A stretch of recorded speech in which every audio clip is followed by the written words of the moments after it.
Bismillahirrahmanirrahim. Assalamualaikum warahmatullahi wabarakatuh.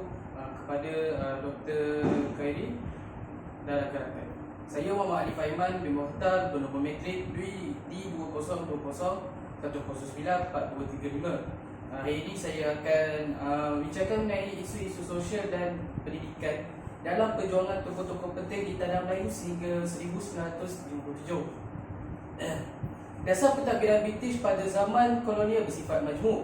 Aspek kehidupan bukan sahaja dibahagi menurut kumpulan etnik yang tertentu, malah setiap kumpulan atau kaum hidup secara berasingan dan menekankan cara hidup masing-masing.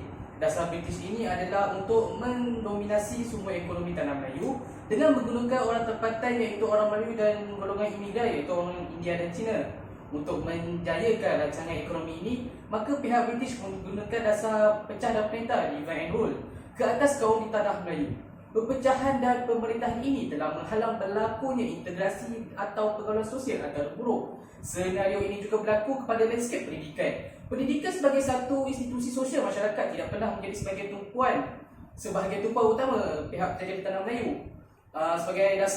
Sebagaimana dasar ekonomi atau politik. Setiap dasar pendidikan di era tersebut terhasil akibat proses kolonialisme. Pada akhirnya menunjukkan bahawa dasar pendidikan era kolonialisme dibentuk dan dilaksanakan semata-mata atas tujuan yang tidak menjaga kepentingan penjajah. Walaupun pelaksanaan dasar pendidikan kolonial hanya bukan hasil dari proses kolonialisme, ia tidak pula dilaksanakan secara tergesa-gesa tetapi telah dirancang dengan teliti. Kesediaan pihak kolonial untuk menyediakan pendidikan bukan sesuatu yang mudah. Bagi memastikan kelancaran pentadbiran politik dan keuntungan ekonomi, pihak penjajah bukan sahaja memisah-pisahkan ketiga kumpulan etnik ini mengikut kegiatan ekonomi tetapi juga membiarkan aliran pendidikan yang berbagai. Kita masuk ke isu jurang di antara kaum di tanah Melayu era kolonial sebelum 1997. Umum mengetahui wujudnya masyarakat majmuk di tanah Melayu adalah disebabkan dasar perintah British membenarkan membawa kemasukan imigran ke tanah Melayu. Kemasukan imigran ini disebabkan wujudnya aktiviti ekonomi yang semakinnya berkembang besar di tanah Melayu, di mana aktiviti ekonomi ini memerlukan buruh yang ramai dan murah.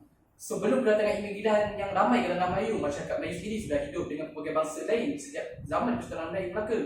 Kedatangan perdagangan seperti dengan Cina dan Arab antara penyebab utama wujudnya masyarakat Baba dan Nanya dan keturunan Melayu Arab. Namun begitu, kehidupan masyarakat selain kaum Melayu hanyalah kumpulan minoriti di mana mereka turut bercampur dan bergaul dengan masyarakat Melayu dan menjalani aktiviti harian secara bersama. Pembentukan masyarakat majmuk di tanah Melayu lebih signifikan selepas berlakunya imigrasi secara besar-besaran oleh masyarakat Cina dan India. Migrasi ini berlaku adalah disebabkan berlakunya faktor penolak dan faktor penarik. Menurut Andaya dan Barbara Watson, masyarakat Cina dan daripada negara Cina sebenarnya ingin keluar daripada hidup mereka yang penuh dengan kemiskinan dan penderitaan. Imigran Cina yang terlibat dalam industri pelobongan biji timah dibawa masuk seawal 1777 dan menetap di Perak pada tahun 1830. Bilangan penduduk terus meningkat dan berjumlah seramai 250,000 orang pada tahun 1800, 7 juta orang pada tahun 1900 dan 63 juta pada tahun 1957. Dasar jabatan British yang berlaku hampir keseluruhan negeri-negeri Melayu menyebabkan kemasukan imigran Cina dan India. Senang dapat ada sebarang syarat dan sekatan yang dikenakan terhadap mereka. Pada tahun 1874, bilangan penduduk Cina semakin meningkat menjadi 26,000 orang di tanah Melayu. British menggalakkan penghijrahan masuk orang Cina dan India secara tiada sekatan bagi pengorientasian nombor istimewa dan memobilisasikan industri getah. Kemasukan imigran secara besar-besaran ini diburuhkan lagi apabila pentadbiran British mengasingkan kaum ini mengikut zon-zon ekonomi yang khusus mengikut setiap kaum. Kaum Cina ditempatkan di kawasan-kawasan nombor istimewa dan kawasan bandar, manakala kaum India ditempatkan di ladang-ladang getah ataupun kawasan estate. Masyarakat Melayu yang kebanyakan tinggal di kampung-kampung hanya melakukan aktiviti ekonomi luar bandar seperti menjadi petani, nelayan dan pekebun kecil. Pengasingan kaum mengikut jenis ekonomi ini dilihat merupakan satu langkah untuk membezakan kelas kerajaan di antara orang Inggeris dan kaum lain. Katoska pernah mengkritik terhadap dasar dan amalan ekonomi kolonial di mana mengawal ekonomi penduduk ataupun pihak British telah membentuk dan memanipulasi struktur ekonomi dengan memaksa pelbagai kaum untuk terlibat dalam pelbagai jenis aktiviti yang berbeza serta mendesak mereka untuk kekal di dalamnya. Namun kegawatan ekonomi dunia pada tahun 1929 hingga tahun 1930-an hampir melumpuhkan tanah Melayu yang sebahagian besarnya tertumpu pada ekspor getah biji timah untuk pasaran antarabangsa. Banyak buruh Cina dan India hilang pekerjaan dan ada yang dihantar pulang ke negara asal. Namun begitu, persatuan-persatuan kaum Cina mengambil inisiatif mendapatkan bantuan daripada berbagai pihak, termasuk British. Akan tetapi kaum Melayu turut terkesan dengan kekuatan ekonomi, namun tidak wujudnya persatuan Melayu yang dapat mencari bantuan kepada mereka. Mereka hanya memikirkan kelangsungan hidup keluarga mereka sendiri, begitu berikutan kemiskinan. Kaum Melayu semakin merasakan kedudukan mereka digugat oleh imigran dan terhakisnya kepercayaan serta keyakinan penduduk tanah Melayu terhadap pentadbiran British. Rasa tidak puas hati oleh orang Melayu disuarakan di dalam akhbar saudara yang menjadi media berita yang penting. Kehidupan petani Melayu semakin sukar dan turut melemahkan kaum Cina dan India. Hubungan kaum juga ketika itu semakin longgar bila British campur tangan dalam membantu buruh-buruh Cina yang menganggur. Senario yang berbeza di Batu Pahat pula, di mana orang Melayu menjalankan aktif penanaman pinang dan getah, manakala orang Cina menjalankan penanaman gambir dan lada hitam.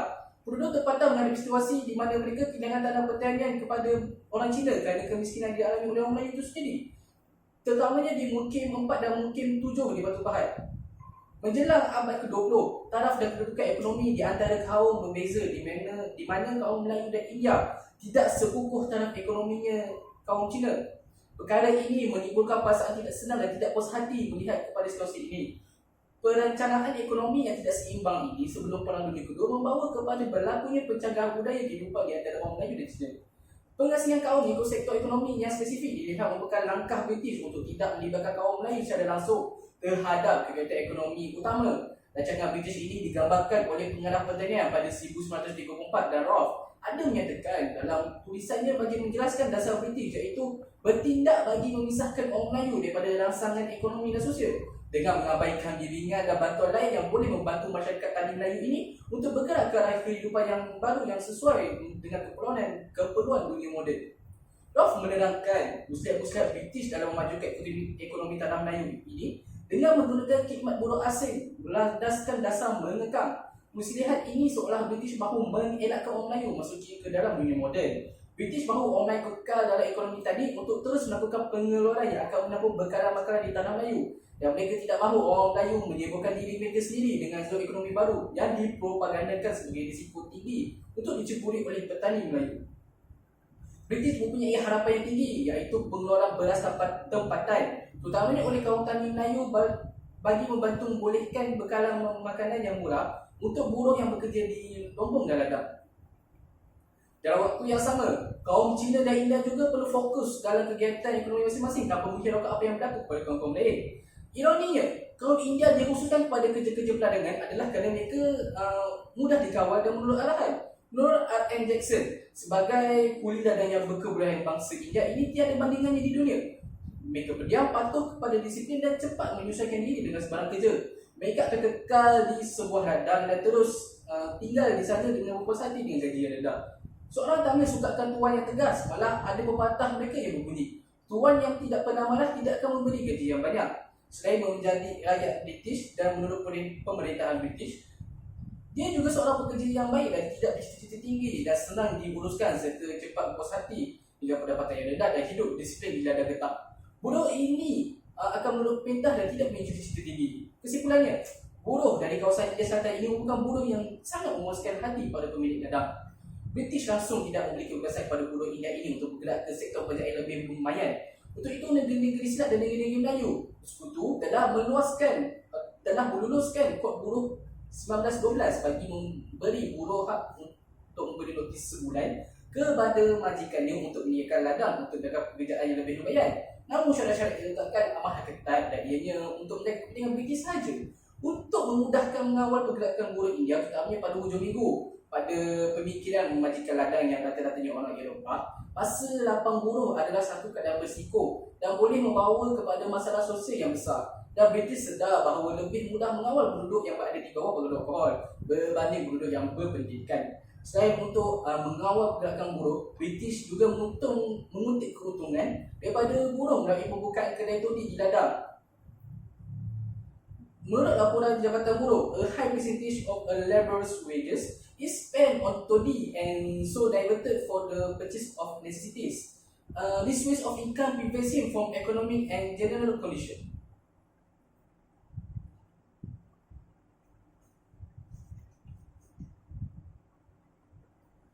Dasar ekonomi British ini merupakan langkah serampang dua mata. Pentadbiran British hendaklah memastikan tidak berlakunya pergaulan secara aktif di antara kaum-kaum di tanah Melayu. Sebaliknya, ingin memastikan setiap kaum ini hanya menumpukan dan menikmati zona ekonomi masing-masing. Hal ini kerana British akan sedar pergaulan sosial yang aktif di antara kaum-kaum ini akan mengganggu kedudukan mereka di tanah Melayu. Seterusnya, kita lihat pada perubahan sistem sosial menyebabkan kebangkitan nasionalisme. Sistem politik dan sosial tradisi Melayu bersifat rencang dan pelbagai dari satu negeri ke negeri lain. Dalam strata sosial, tradisi masyarakat Melayu ini agak doif dan mungkin lebih doif berbanding sistem feudal di Eropah. Sistem feudal yang merupakan sistem politik dan undangan ini yang dijangka diamalkan oleh orang Melayu sejak dari zaman Kesultanan Melayu Melaka ini menjadi lemah dan terhapus sejak proses pemulihan yang berlaku pada zaman kolonial British pada hujung kurun ke-19. Walaupun telah terhapusnya, namun melalui suatu proses persambungan, saki-bakinya dikatakan masih lagi wujud, tapi dalam bentuk psikologi, yakni psikologi feudal. Yang dikemukakan oleh Syed Hussein adalah amat longgar. Ia dikaitkan dengan sikap kesetiaan dan kepatuhan melulu yang dikatakan terdapat dalam budaya orang Melayu sejak dari dulu sehingga kali ini. Sememangnya, kolonialisme Barat memberi kesan yang besar terhadap sistem pentadbiran feudal di tanah Melayu. Sebagai contohnya, dapat dilihat melalui British menjadikan campur tangan di Perak melalui perjanjian Pangkor 1874. Yang mana perjanjian tersebut menjadikan hubungan formal antara British dan Sultan serta pembesar Melayu. Secara tidak langsung, perjanjian tersebut juga mengambil alih kuasa pemerintahan Raja-Raja Melayu. Melalui perjanjian ini juga dapat dilihat bahawa kuasa dan peranan Sultan mula berubah, yang mana British telah melaksanakan dasar kolonialismenya dengan memperkenalkan sistem residen. British dalam sistem pentadbiran negeri Perak. Residen bukan penasihat Sultan dalam semua hal kecuali hal agama dan adat istiadat Melayu. Presiden dilantik sebagai penasihat Sultan dalam bidang pentadbiran. Ketika inilah kuasa dan kewibawaan Raja-Raja Melayu mula ditarik sedikit demi sedikit. Segala kuasa untuk membuat keputusan yang dahulunya terletak di tangan Sultan atau Raja beralih tangan kepada penasihat Sultan, iaitu Residen British. Pendekatan kolonialisme yang dilakukan oleh Residen di setiap negeri adalah berbeza. Contohnya di Perak, Residen Hulo telah berjaya mengekalkan sistem feudal masyarakat tempatan dengan pembesar dan raja masih diberikan kuasa untuk melaksanakan pentadbiran.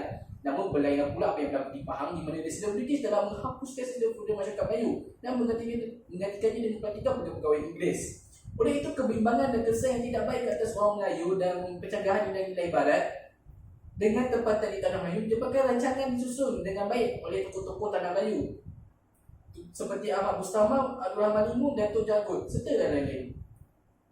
Dapat dilihat juga melalui perjuangan tokoh yang dikemuka di tanah Melayu, iaitu Abdul Rahman Limu di Terengganu. Perancangan tersebut disebabkan oleh beberapa faktor utama, antaranya adalah campur tangan Inggeris dalam pemerintahan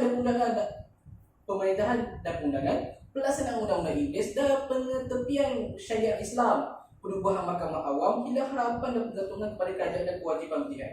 Beliau telah menubuhkan satu penubuhan politik Islam, iaitu Syarikat Islam di Basrah, Pahang, bagi menentang penjajahan British. Perancangan terhadap Inggeris dan kerajaan dilakukan melalui dua pendekatan, iaitu pendekatan secara diplomasi yang berkonsepkan muwajah timiyah dan kekuatan muwajah bil al-quwwah.